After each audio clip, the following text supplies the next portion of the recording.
Welcome back to the Player's Edge, everybody. As you see on the screen, for those of you watching along, we got Tom, long shot, almost long shot. Tom Terry, Hollywood, hey, as always, Sean. A very special guest tonight. We have Bill Krackomberger, Krackman. You've seen him maybe on Wisecracks, heard him on Wisecracks podcast, seen him on Bleacher Report, VSIN.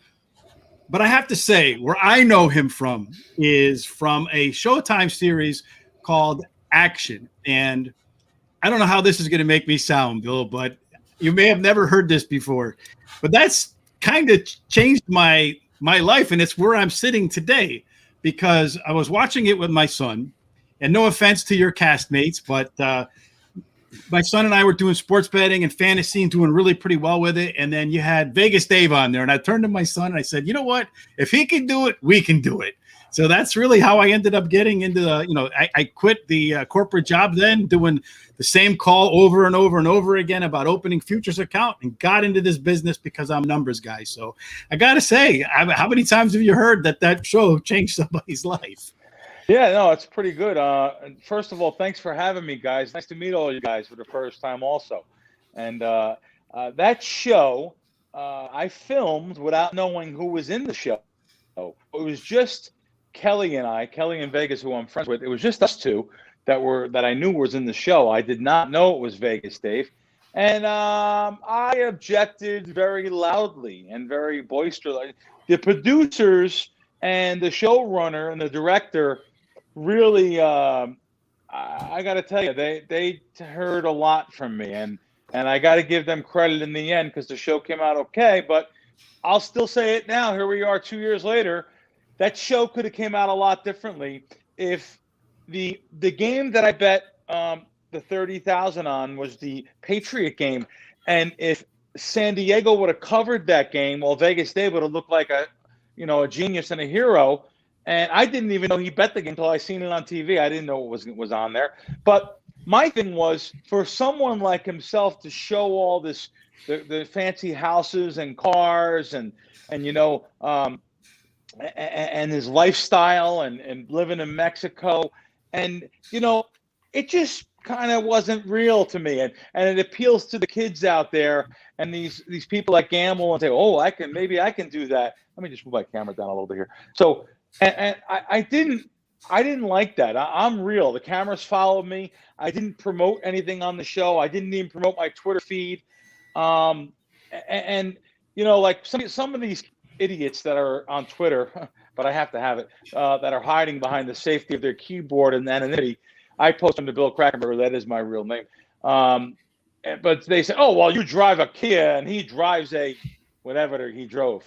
Well, I got news for you, and I'm pretty humble about this normally, but yeah, I do. And I traded that Kia in for a new Kia. I have a Kia Telluride, and I could drive any car I want, but it's the mathematical positive VV of getting a Kia with a 100,000-mile warranty. It's good value, and who wants a car you're going to drive out for $250,000 and it's worth $190 if you go to bring it back to the dealership a day later? It's just not what I do. Plus, it's flash. I don't do that. I'm not a flashy guy.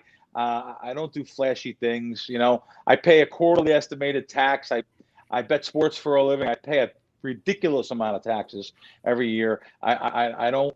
I promote that hitting 58% is fantastic. I hit over 60 in college basketball, 2 of the last 3 seasons. The season before that, I hit 56.5%.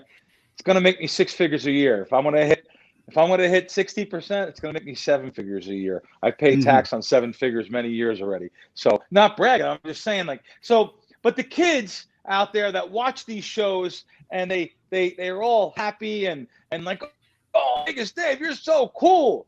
Yeah, well, see how cool he is when you're in a homeless shelter, following that kind of stuff. And it's the charlatans and the snake oil salesmen. Now, granted, I have also joined the world of selling games, but what I sell is a very, very analytical, model-driven based program.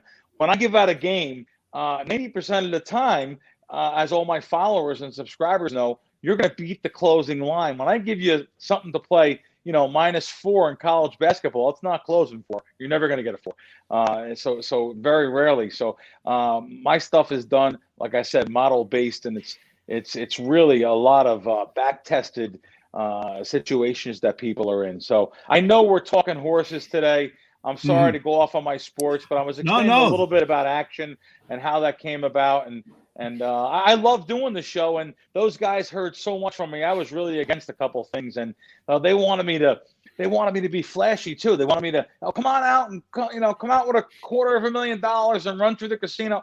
It's not what I do. I don't do that. And I was never going to let a show or anything show me and show the public at home something that wasn't true. I wasn't going to do that. I'm going to show real stuff. I'm not a BSer. I don't do that. I don't talk about stuff that's not real.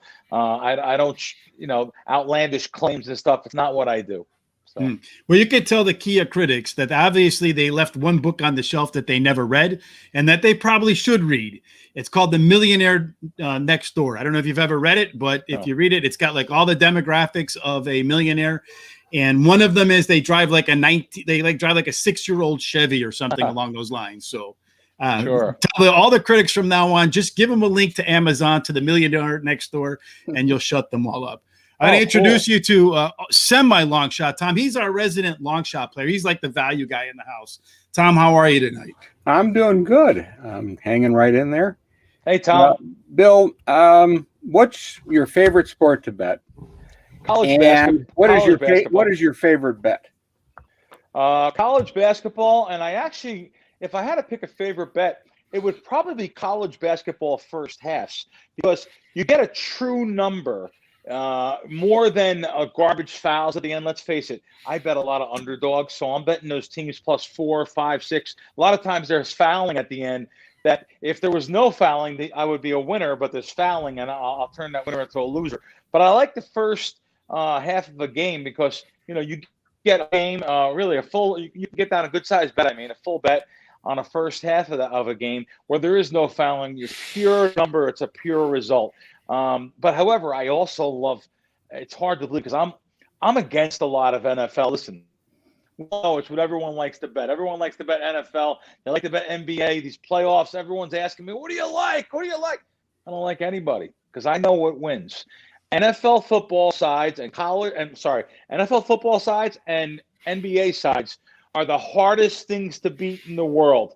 I can't name many people that win long-term betting NFL and NBA sides. Now, I can beat the totals, proposition bets. I've destroyed over the last couple of years since I started my service, Crack Wins. So I know what wins. I know what's beatable, but I know all these guys that sell games, they have to sell. So they're looking to sell NFL sides and NBA sides. It's not what I do. If you want that, you're going to have to go somewhere else. But if you want to win long-term and if you don't have an allergy to money, well, then you want to join me. You know what else wins, Terry? You and I win, Terry. Yeah, we did. We had a nice day today. So yeah, we had a pick 4 today, Terry and I in Arlington. Terry and I do a daily horse racing show in the morning at 1 o'clock Eastern. We go over some horse racing news and we make some pick 4 bets. We hit our pick 4 to start the week. We hit our pick 4 today. And I played, I think what Terry's, what we call hot dog pick 4 was like $16, paid $1,000.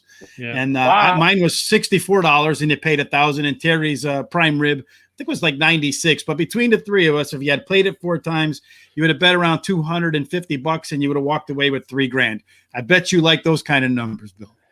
Well, yeah, that's great. Congratulations, Terry, and nice to meet you. Congratulations to you guys. That you guys are overcoming some long odds. Bill Krackomberger, every year I was at Del Mar opening day. I'm going to Saratoga in a week. I'll tell you though, I do it very social. I bet $5 or $10 a race, have some fun. I play colors and numbers. I know that what the racetrack has done to a lot of people. So I'm looking to overcome a 4.5% edge, which is much lower when I bet. But I'm looking to overcome that. And when you guys are looking to overcome win bets of 20, 25%, 30% exotics and pick 4s, God bless you for doing it. And nice hit, guys. Thanks. We had a $52 horse on top. Wow. Yeah. Wow. Yeah. Go ahead, Terry. I'm sorry to interrupt. Oh, that's all right. Hi, Bill. How you doing? Good, Terry. Good. Listen, I know that I really respect the fact that you don't let emotion get into what you do when you're picking. With the horse racing, a lot of times I let the emotion get in there, and I don't have as much control over it as I'd like to. But what I'm really interested in is you treat it as a business. So it's just like when I had my company, and it was kind of fun, but mostly what I was doing was being serious about it. What do you do for fun outside of your sports betting? That's very good, Terry. And yeah, this is definitely a business to me. You'll be surprised, and the other guys will be probably surprised. I don't even watch many of the games. Who's going to watch a basketball, even the college basketball game? Which, let me be blunt, I'm betting lots of money. Usually for the team, I'm betting upwards of 10, 20,000 per game. But I don't watch it. I don't let no emotion get in the way. And what happens? The last 2 minutes of the game, 80% of the games are decided. So who wants to get all that? You're taking precious time off your life too, rooting, screaming, throwing things, kicking the TV in. I mean, I don't do that, but I know people like to scream and yell and go crazy. I'm in the sports book sometimes. What do I do for fun? Well, like today, I am in the casino playing a video. If I'm ever in a casino too, by the way, I don't really gamble. I like to consider myself the gambler who gambles without gambling. Yeah. I get a deal to come into a casino, so I'll get like $5,000 to come in to a casino, but I have to give them play. I have to put through so much money at the video poker machine. So I try to pick a game that's like a 99.5% game, and I'll put through a couple 100,000. It sounds like that's a lot, but really, to put through, I play about 800 hands an hour of video poker. So if I'm playing 125 a spin, or 250 a spin, which I do on multi-line. Multi-lines are easier to beat than one single line because of the variance. That's another whole podcast. But so this is fun to me. I don't get mad when I lose. As a matter of fact, I'm losing about $8,000 here where I'm at today. I lost $8,000 for the day, and I quit for the day. I know how much money I put through the machine. I have plenty more money left. I know I can go and gamble more and try to chase my loss. That's the number one mistake gamblers make too. They're saying, they just think, let me just get even, God, and I'm going to go home. That's how these monstrosities are built. So, but I know how much they want through the game, through the machine, and I play that and I leave, and it's enjoyable to me. I could do it now during the season of NFL when it starts here. Even the preseason is starting here in a couple of weeks. Me and my team will be way too busy for these slot deals and stuff, though. But I do enjoy that. Actually, it's unbelievable that you ask that question because it's a horse racing. I enjoy going to the racetrack a couple times a year. I'll enjoy going to like Del Mar opening day was so cool. Del Mar, I'm going to Del Mar again in 3 weeks, and I'm going. Like I said, I'm going to Saratoga next week. I've been going to Saratoga for years. I went 18 of the last 20 years to Saratoga. I have real special connections there. Get up early in the morning, go to the back of the track, that actually runs the back of the track, and he takes me around a little golf cart. Got to meet a lot of the trainers and owners, and it was really cool meeting D. Wayne Lucas and Shug McGahee. Took me to the back of his barn and walked me and Teddy. One of my best friends in life is Teddy Atlas, boxing guy. But took me and Teddy back to the barn and introduced us to Ogden Phipps's grandson. And I learned about the guy that he flipped the coin for Secretariat or something like that. Or a female did. Who was the owner of Penny Tweedy, right? That's right, yeah. And she flipped the coin with, or something like that, with Ogden Phipps himself, who was at the time, I think he was the richest or top 10 richest people in the world. And I got to meet his grandson and talk to him, and Shug trains a lot of his horses. So it was really cool meeting those guys and going around through the barn. And then we hang out in the, I guess that's called the jock room, the jockey's room. And I've met Mike Smith, been with him a couple of times, just a really nice guy. I met Velasquez. I met all these other guys too. Angel Cordero, he works as something though, because he's always driving a golf cart too. 3 years I've been in the backstretch. He must Angel be a Cordero trainer. is an agent.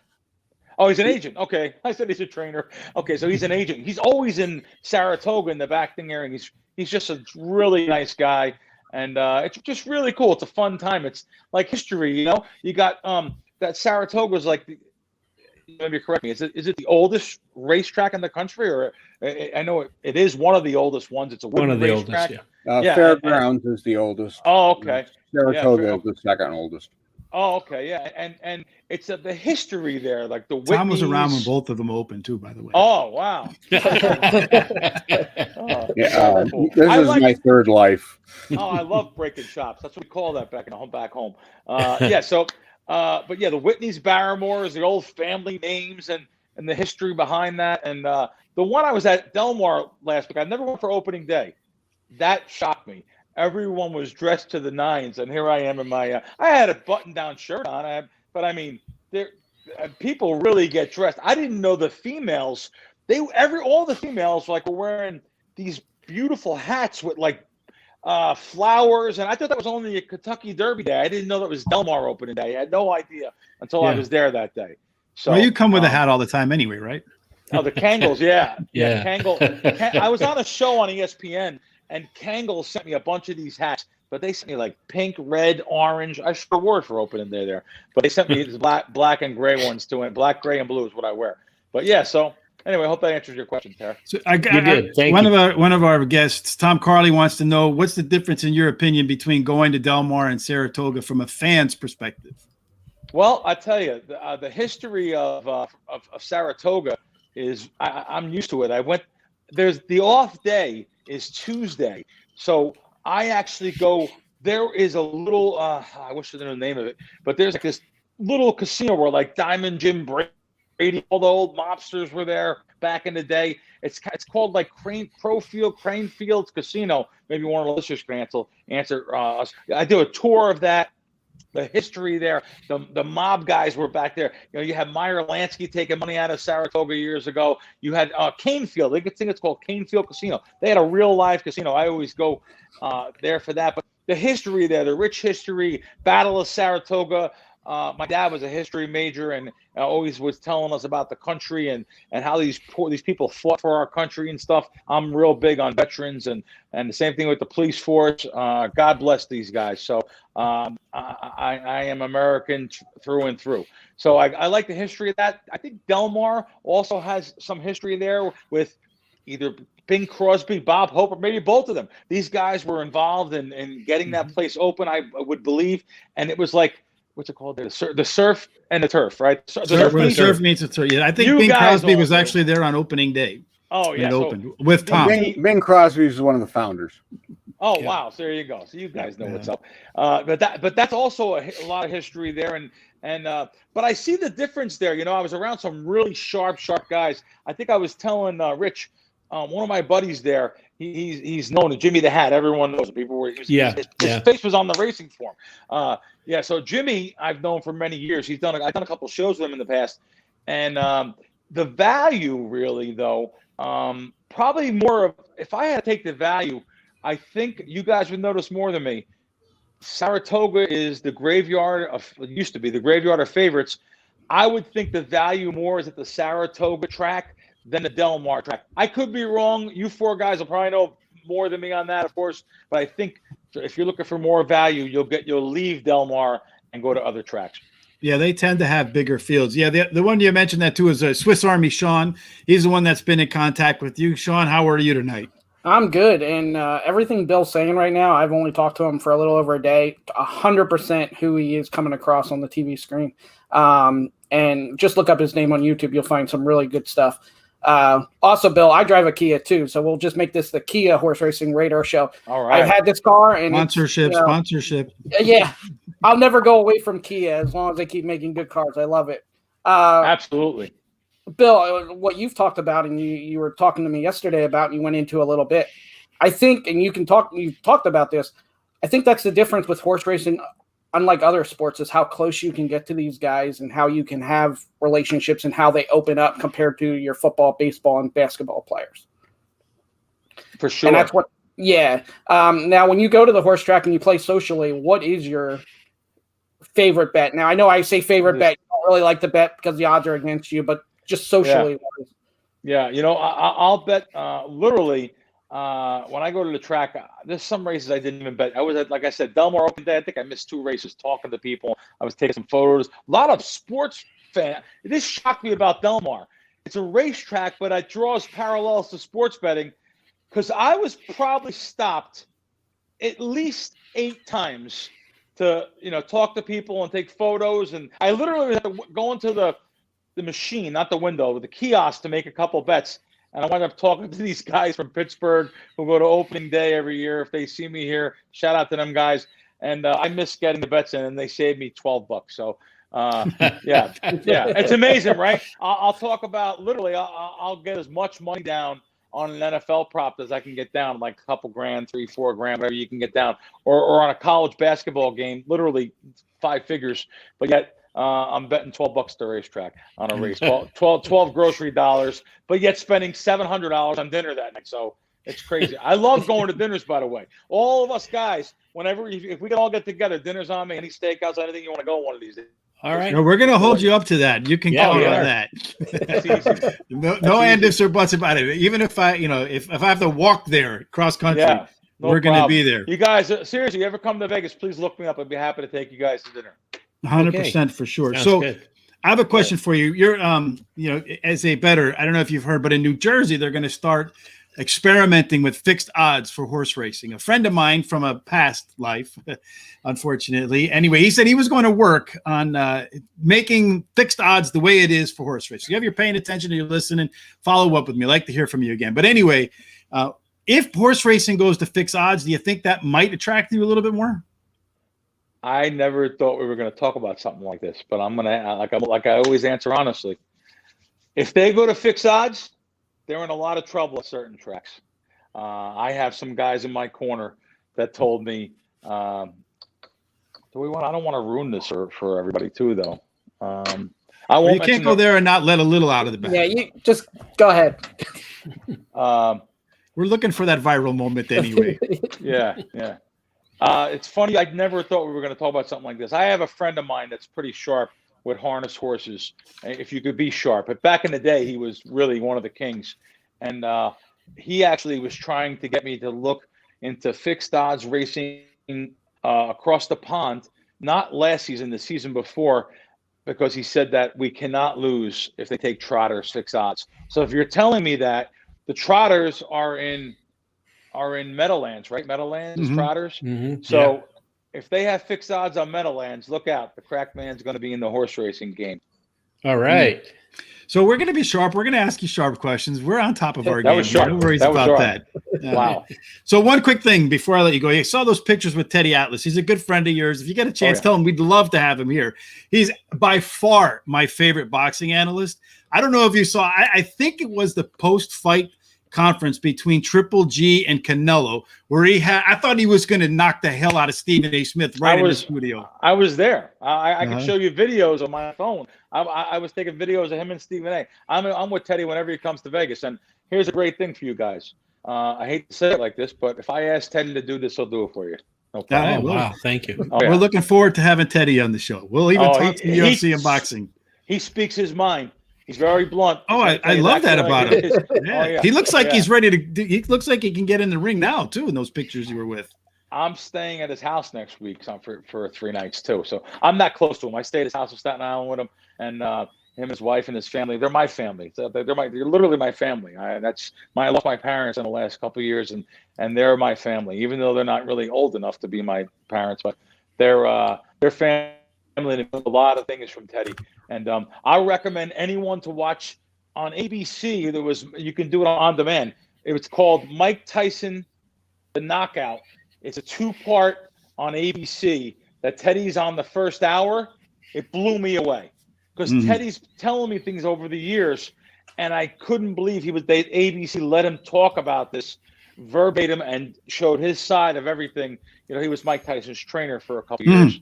Him and Customato, yep. I remember early in his career. Yeah, yep. And then when Cuss died, unfortunately, never got to see Mike become the heavyweight champion. But Teddy put a gun to Tyson's head. I don't want to spoil it for you, but you guys got to watch that. It's really good. But I'll just let me know when you want Teddy on, and I'll get Teddy. Teddy does. I'm sure he can do this too. But he does Zoom on his own podcast and stuff, so he's learning. He's not very technical. He just started texting. I mean, he had a flip phone till recently. So, but yeah, he'll come on. He'll come on if I ask him to come on. Yeah, fantastic. Well, we look forward to having Teddy. But right now, we're here to make some horse racing picks, right? So let's go ahead and get cracking with that. We'll start with race number 8 at Del Mar, which is, I got to roll up the screen here a little bit. This is the Eddie Reed Stakes. It's a 1.5 miles on the turf for 3-year-olds, $250,000 grade 2 stakes race. So like golf, we open the floor to the guest. You're the one that's going to go ahead and tee up first. So let it rip. Who do you like in this first race, Bill? Well, let me just tell you now. You sent me these numbers, right? You sent me the sheets. I just got to find it again. We're live on air here, and again, this is a fun thing. This is a very social thing for me. Nothing to be serious. I'm going to fool around here, but I'll just say this: I'll throw out any of the favorites. Now, this is a stakes race, right? And how about even I know this? This is a graded race. Is it grade 1, 2, or 3? I don't even know. You guys grade 2. All right, grade 2. Well, I'll throw out any of the favorites here, and I'll have to tell you, that kind of race, I got to go with like a medium shot. I'm not going for a long shot bomb, but I'll have to go for something probably between like 7 to 10 to 1. Which is that considered a long shot? I would say they're valued a long shots. Yeah, valued a long shot. Well, now, Sean sent me this thing, correct? Sean sent me the post position, but he didn't send me the odds. So, is that the case? You guys don't know the odds on the horses yet, is that right? Well, when those sheets came out, we didn't know the horse race. So I call that Forrest Gump handicapping, because when you handicap, when they finally release the odds, you're surprised at what you get. Right. So in other words, is there not even an opening odds at this time still? Because I looked on that sheet. I can run down them real quick for you. Let's run down the sheet. I'll put it. You don't have to. It's the 8th race, right? The first, the one horse is vintage print. I got the right race. It's 20 to 1. The 2 horses 5 to 2. One of the favorites. The 3 horse is 3 to 1 with Mike Smith, the guy you were in the picture with. The 4 horse is Count Again, 5 to 1. The 6 horse is Smooth Like Straight, like the singer, 9 to 5. That's the favorite. Restrained Vengeance, number 7, is 10 to 1. And then I think that rounds out the field. All right, I'm going to have to go with that post position number 4. Take a little shot here, fool around with Count Again. Joe Bravo, one of my old Mar Racetrack guys. By the way, when I was a kid, just to let you know, when I was 13, 14 years old, I used to take a bus from this little town I grew up in, Kingsburg, New Jersey, to Long Branch, from Long Branch to Oceanport, literally to go to the racetrack. I was a Monmouth Park guy. My father took me to Monmouth Park when I was a little kid, and I loved going to the track, never knowing how bad the odds are betting horses. But so Joe Bravo, being an old Monmouth Park guy that, and now he's racing at Del Mar. You had to throw out stuff like, listen, Mike Smith, love him, but I mean, is he still considered a fan favorite? You guys would know more than me. Is he a fan favorite? So therefore, you lose value on fan favorites. Is that correct? Would you agree or no? I would say jockey trainer combos are probably. We had David Aragona on the show, who's the line maker for the NYRA tracks, and he was mentioning to us the way he sets the line is kind of like the way the public. So like all the things that the public puts into the hat and pulls out to do their handicapping. Yeah. So you're going to get jockeys and trainers are going to be amongst the top things. Yeah. You guys will know this more than me. Who was up in Saratoga? How can I not know this? Velasquez. He goes with this trainer all the time. Like it was a big, real popular thing for years. And it's so Velasquez and I forget the trainer. You guys know? Well, out in New York, I think Chad Brown is the biggest trainer out there now. Todd Pletcher. Pletcher was it. Yeah, Pletcher was Todd Pletcher. Sorry, guys, I should know that, right? But so automatically, when you have something like that, Pletcher and Velasquez, and he won the big race this year too. Automatically, I would think you lose value on a combination like that. I would throw them out of the race just based on you're not getting the ROI you should get. So, so Terry's usually the one. Terry's usually the one that agrees with the host the most. So we'll see what Terry has to say, and this would have been probably. Anyway, he's always the one that agrees with the guests the most. So, Terry, who do you like? Well, this time I don't think I am agreeing with him, so I'm sorry about that. But I like. Anyway, to tell you the truth, I don't look at the odds until I'm done handicapping and pick my picks, and then I look and see, well, what are the odds? So it doesn't matter to me whether it pays even money or if it pays 20 to 1. Although you get a better ROI with the 20 to 1, but I always said with even money, where else can you make 100% on your money in 2 or 3 minutes? It's really hard. So anyway, I like number 6, Smooth Like Straight, is doing very well with her career. She's finished 80% of the time in the money, winning 47% of her starts. She has raced he's raced 2 times at Del Mar, winning 1 and running a second, only losing by a head the second race. And then I like number 2, United. Likes the distance, finishes in the money 100% of the time, winning 100% of the time on those entries. Has a great trainer-jockey combination of Richard Mandela and Flavian Platt. And then number 5, award winner, has won 2 races in a row and is going for a hat trick. He has the highest last race speed rating in the race, and he likes the distance and the turf. And then I like number 3, Say the Word. We'll be closing from deep to try and win. The added distance should only help. And I think the race will go with Smooth Like Straight, and award winner will go to the lead, and United will stay close to the leaders and try to close in the stretch. I think closing Say the Word will close from deep. And I think Going Global will win the race. All right. So Tom is the guy that's our resident long shot, as we mentioned. He went from 52-1 Tom to semi-long shot Tom. So I guess he's not picking as long as winners. But I think this is I think Tom's going to have the picks for the course of the night, Bill, that you probably would agree with the most. So fire away, Tom. Who do you like tonight? All right. Well, I don't know about that. I did take number 2, United, as my top choice. He runs at distance. He's got a little bit he's coming off a layoff, but an excellent work. And then in the work comments, he spotted his rival a little room, and then came on in the 16th pole and blew him away. So he was working in a team, which is always nice to see. And the workout is, I think, showing his fitness, and I think this kind of race is right up his alley, and he should be right there. I took Say the Word as my next choice. He's number 3. Nice race last time out. He was trying and trying. I just think he wants longer races, and I think this is right up his alley. Number 6, Smooth Straight, will be making all the running. My concern with him is how much award winner is going to take out of him, especially in the first half of the race. If it takes too much out of him, I don't know where he's going to be. I think the advantage he has is that his record, he's really doing well.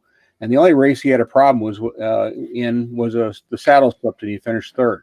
So out of 6 races, he's run 3 of them, 2 in the seconds, in the 3rd, and had a problem. The thing with him is, I don't know if he's really a distance horse, or they really want him to be a miler. And I think they're still a little confused at exactly what to do with this horse. Even though with his age and everything else, you'd think they'd figure it out by now, but they keep bouncing him around. All right. So, Sean, who do you like, my friend, and who do you got in this spot? You're going to go short shot again? Yeah, I'm going to go short shot. Actually, I'm going to pretty much sound exactly like Terry. I have the same 3 horses in the same 3 order. 6, Smooth Like Straight, number 2, United, and number 3, Say the Word. I like Smooth Like Straight. His buyer figure has gone up his last 6 races. If his buyer figure goes up this race, it will be greater than 102. Has won 3 of those 6 races with 3 losses coming by a neck and a head. He has run 3 straight grade 1 races, so he's the class of the field. And I disagree with Tom a little bit. Award winner and Smooth Like Straight, they both want the lead, but they don't need the lead. You can see in the past they've gone second and then won. So I don't think either one's going to tire the other one out. United, reigning champion of this race. He should get a really nice trip here. I'm concerned about the last race where he didn't fire at all. Apparently there was some foot issue, which is all good now, and he's been working out well. Number 3, Say the Word, with Mike Smith. Should close into the exotics here. Been running really well lately. This is one of the veterans of the group, 30 races. And he's been finishing second to my top 2 choices in 2 of the last 3 races. The one in the middle he won. So I have it 6-2-3. I'm the one that's going to agree with the guest then, huh? Because I have the number 4 on top. Count again. The horse ran for $1 million last time out, running for $250,000, by far the biggest drop in the field. When you look at the horse, he's got the tied for the top pedigree at the distance and for the distance and surface. But what I like is that I look back at all the races at this distance for the past couple of years. They don't run that many at 1 1/8 miles. So I looked at a mile and a 16th too. And you find that the inside horses don't do well. The rail horse doesn't do well, and it really, really favors closers. by far, and I mean by far, Count Again has the best late pace figures in this field. So I'm going to go with the 4 Count Again on top. I do like Smooth Like Straight as my second choice. United, I think it's a little form behind that, whichever one comes in first. I do worry about the Smooth Like Straight being near the front and maybe getting pushed a little too hard, like Tom said. And then I looked at the 3 and the 7. I feel like the 3 horse, that 1.1 1/8 is not long enough for this horse. I think the horse actually needs to go longer than 1.1 1/8. So I don't have much of a difference between the two. So I'm going to go with number 7, Restrained Vengeance, because I'm getting better odds. The horse I think is better equipped to run 1.1 1/8 than Say the Word. So I'm going to go 4, 6, 2, and 7. That's how I see the race. So what we'll do going forward here, Mr. Bill, is we'll go ahead and throw our picks out there, and then when you're done, you can pick which one you want to follow. How about that? You guys are really analytical, and I'm just giving you like colors and numbers, and you guys know the politics behind this stuff. But hey, just real quick, because they have to go to bed. My nieces are watching, and I have to make sure that I have to acknowledge them. Sarah and Allison, don't let Uncle Billy catch you going to the racetrack. Well, at least not without me. So, okay, go ahead, guys. Or without our picks, anyway. Right. All right, so now we're going to move on so Bill can get to bed. We're going to head to race number, that was race number 8. Race number 9 is an optional claiming race. It is a mile and, 6.5 furlongs. So speed horses tend to win at this distance, Bill. The ones that get out of the gates fast and can stay out in front. So let's go ahead and get cracking. We'll start with Sean this time around. Sean, who do you like? I like number 6, Clem Labine. There's a ton of speed in here. I could see as many as 5 horses try for the lead or at least be real close to the pace. Number 2, Push to Start, might be the fastest horse and also has the jockey that wants to lead. Jessica Pfeiffer, that's what she loves to do. And then also you got Trevor McCarthy on number 5, First Press. He's another one that really likes speed horses and they have the speed to do it. So I think number 6, Clem Labine with Kyle Fry will get the perfect trip here. He's done well, finishing in the exactest 7 of 11 starts on a fast dirt track. 2 starts back had an 84 buyer, which is the highest in the field in any of their starts. And then I use number 3, Joe Don Looney. This horse has speed, but also has shown that he can rally, which I think is what he'll do here. And he's been in the exact in 4 of his 6 races on a fast dirt track. And the other one I used, another one that I see coming off the pace, is RMC Hookem. Only ran on a fast dirt track 1 time and won that race. And that was last race at Pleasanton. All right. So then, Mr. Thomas, where are you going here? Well, I'm taking one of the shippers because they're taking advantage of Del Mar's program with the Ship In and Win program. Push to Start, number 2. Started his career out at Laurel, and he raced on the turf at Pimlico. I threw those races out because I don't think they have anything to do with this. First time against Calbreds. I always like that angle. He's got speed. I think he's got a bit of a class edge, and I think it's smart of the trainer to use the apprentice to get the 5 pound off because he is a speed horse. And they put him into a work, and he at Del Mar, which I like to see, a 1 minute flat.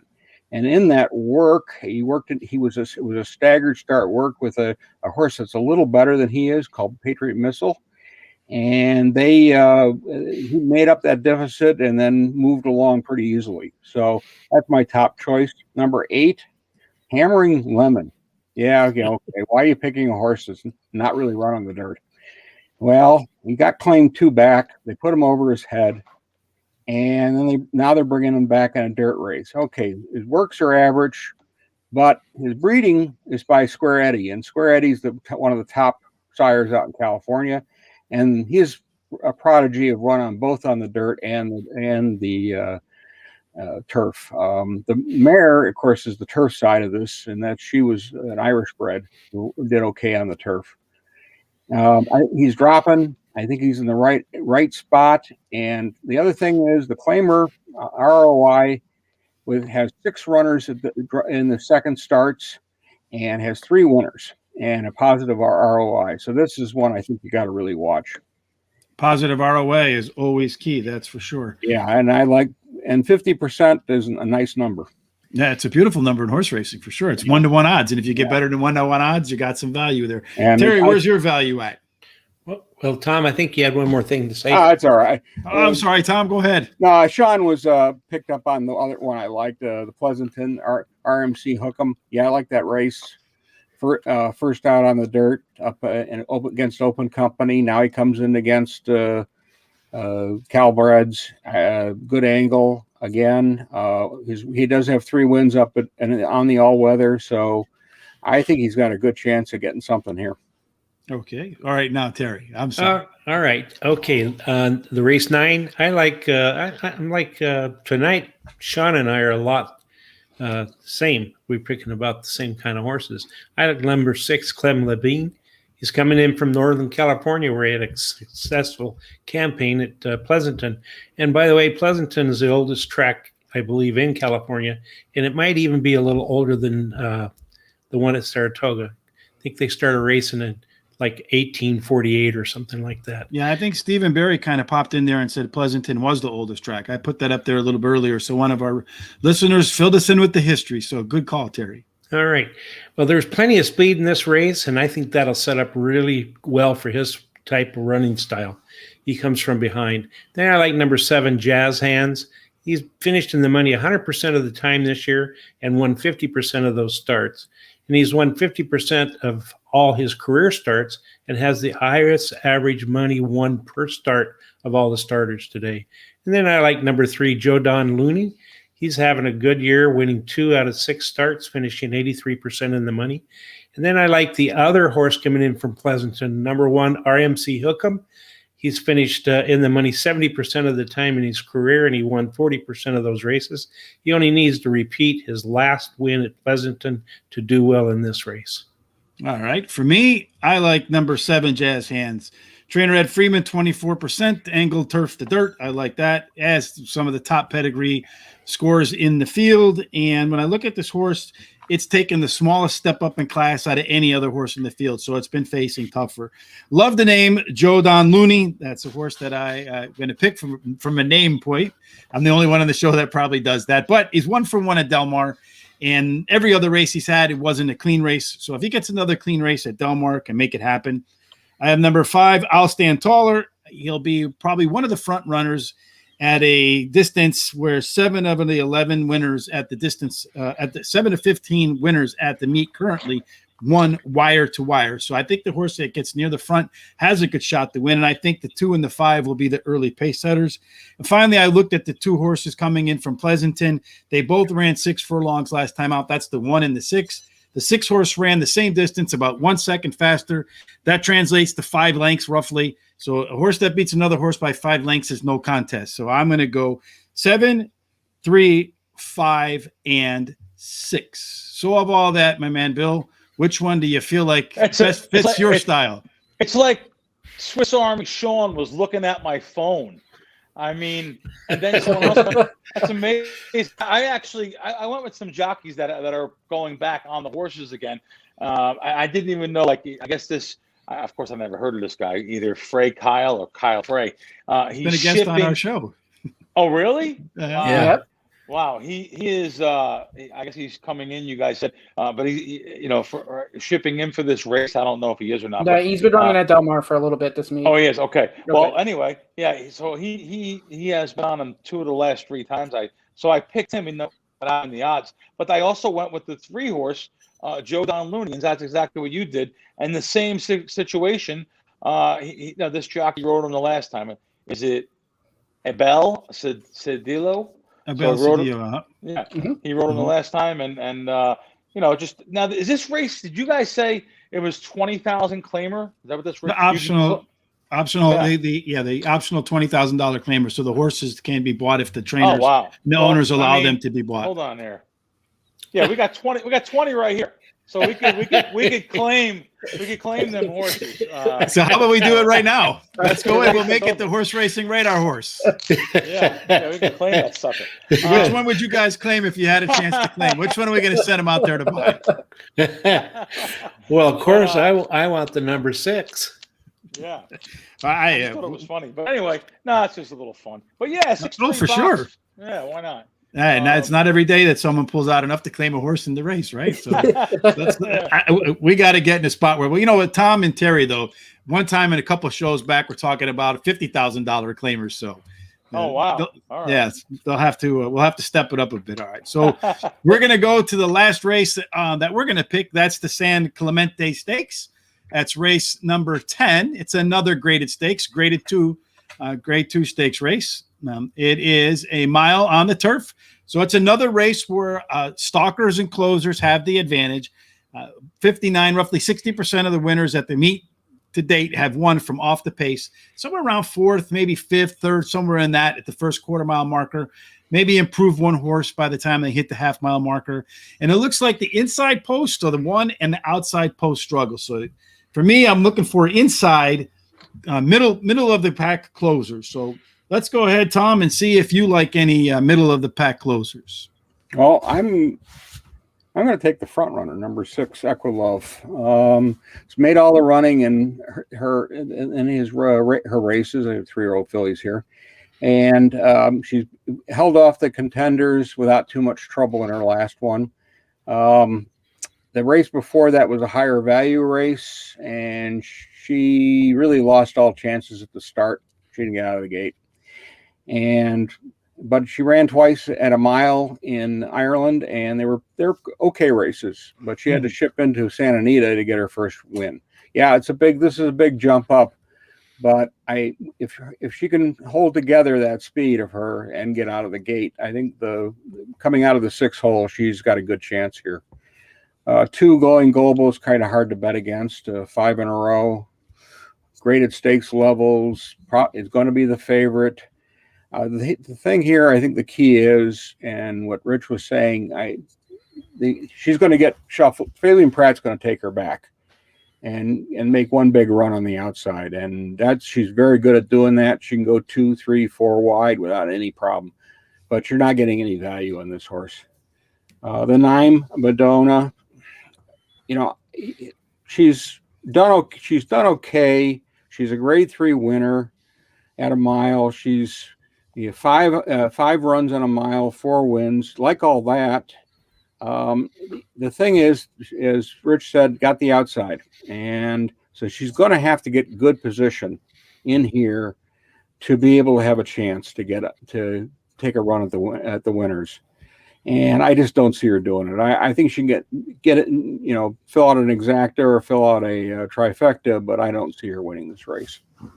All right. And then Terry, who do you see winning?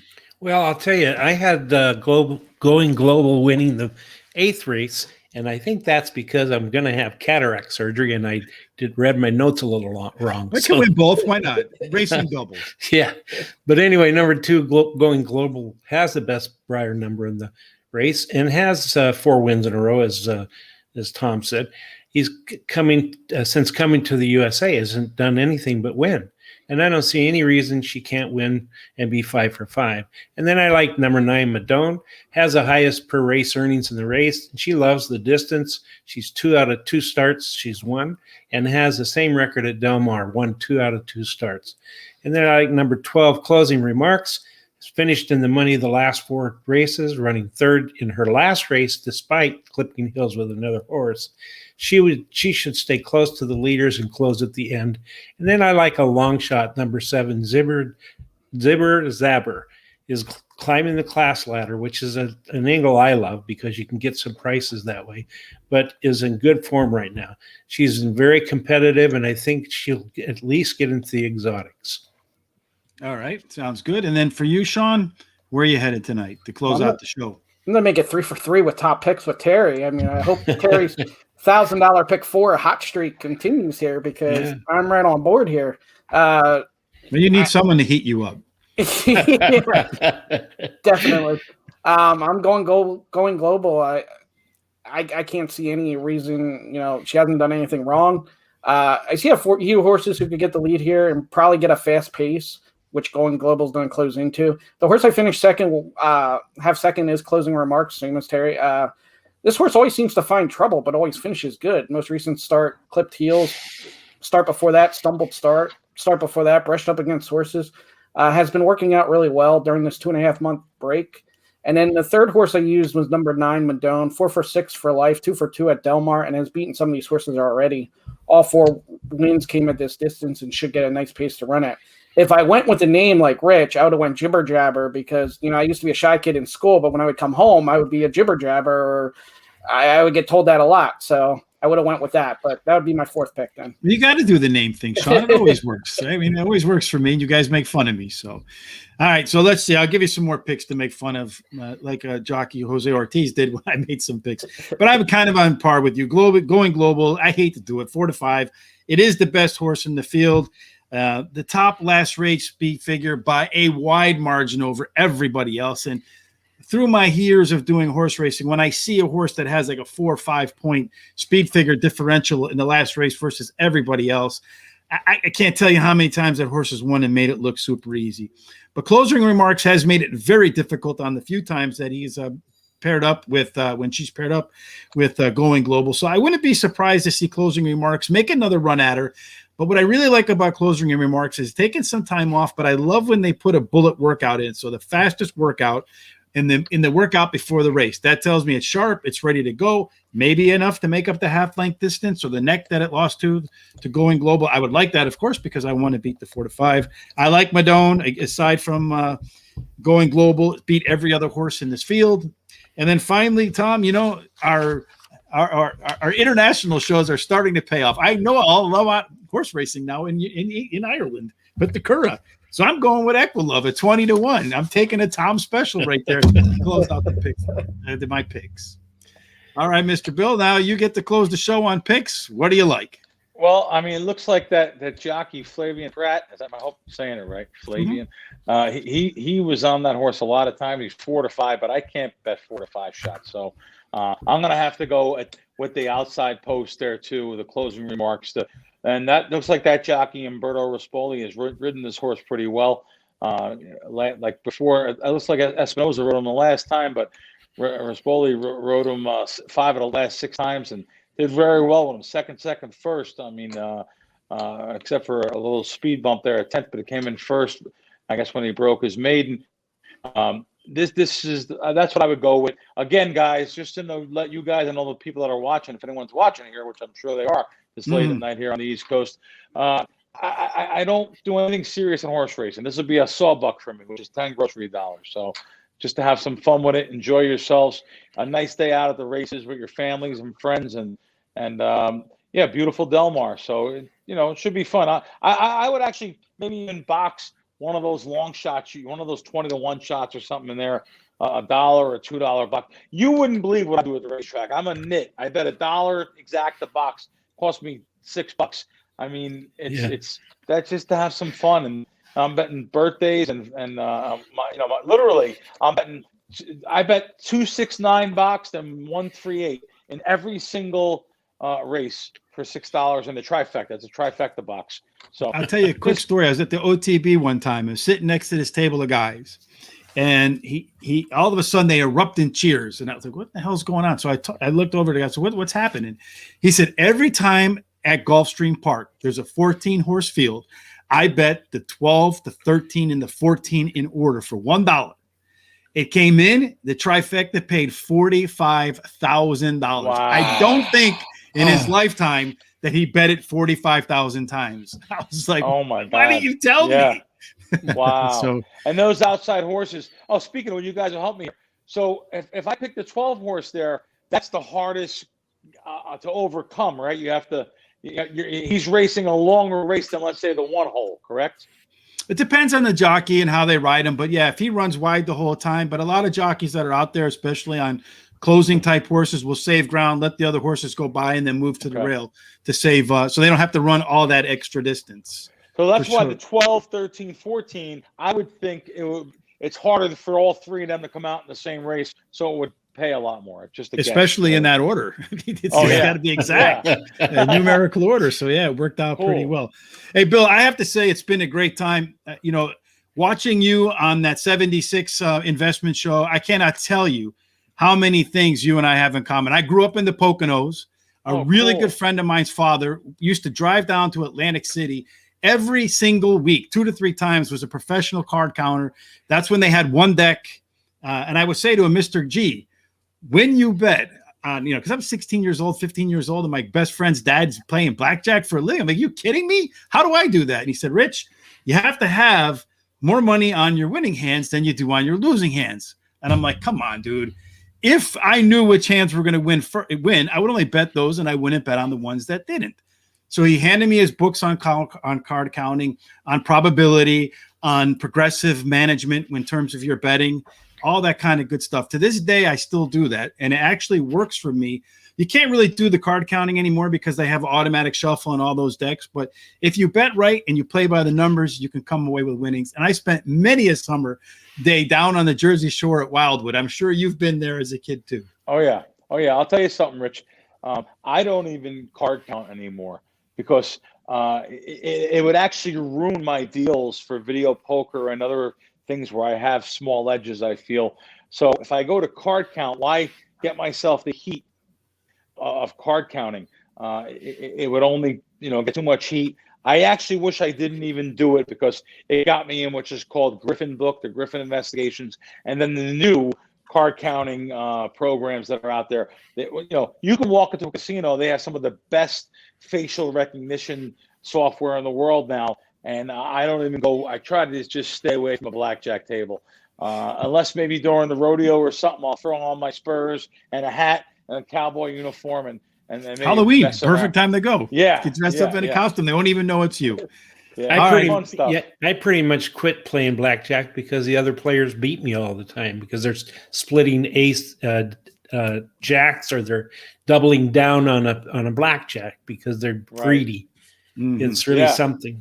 Yeah, so. No, I fully understand, Terry, but I'll tell you, personal, I don't even look at what everyone else bets because the mathematical configuration, it would actually affect the count a little bit, but I'm worried about my hand. That card can do me, it could do me a lot of good, but it could also break and make the dealer get the next card out, which will break. But I know it's a game of emotions too. You watch these other people, you can say, they're just giving their money away. But I can walk through any casino, go through a casino, your local casino, the first couple days of a month, and walk around and see what's happening with all these people getting their checks. These poor victims just playing like zombies, machines and stuff. And, listen, I can go into a whole podcast of how much I hate casinos and how much I had a conversation the other day. I did the show in New York, WFAN, which is the big show in New York. I do a midnight show there sometimes. And these people were saying, and all you guys probably played blackjack before and said, oh, I would never take a payout from the casino. I'm not supposed to. So in other words, if the dealer paid you, when you have a 17, the dealer has an 18, and they paid you by accident, and would you give the money back? Well, let me tell you something. Me personally, I'm really an honest person with everyone. I never want to get people in trouble. A cashier or something like that at a casino, someone that actually, for some reason my lights went off. But anyway, so I'm always going to give the money back to an individual. But when it comes to a casino that's now paying 6 to 5 on blackjack, and by the way, now has 000 roulette. Go out to Vegas, look what they have there. They have 0, 00, and now there's a 000 on most strip properties. So they don't want to have a 5.5% game. They want to have an 8.5% game now. I mean, they should just use a bullet, a gun, and a mask to steal your money. It's just so I have no problem taking a payout when I shoot from a casino. Well, I would tell you this. I've been hit in the head too many times. I probably wouldn't even notice. All right, Bill. Hey, it's been great. So if the folks want to kill it in college basketball this year, where do they go? My Twitter handle is @BillKrackman and crackwins.com and the Crackwins app. Really appreciate you guys, your guys' time. Love to come on again. Fantastic. We'd love to have you on. Sean, real quick, where can they follow us if they want to follow us? Facebook and Twitter, Horse Racing Radar. And Tom and I will be back tomorrow to do some international racing. There's a Breeder Cup qualifier that we'll be covering. We've been smoking hot overseas. I think we had the winner in every race last weekend, if I remember correctly. Wow. So we'll see if we can repeat that again. Folks, Bill, it's been an absolute pleasure. I look forward to this show more than probably any other show we've done. I think it's been a great time. Look forward to seeing you again. Look forward to talking to Teddy Atlas. All right. Until then, folks, everybody, as always, good luck at the races. Thanks, guys. Thanks, Bill.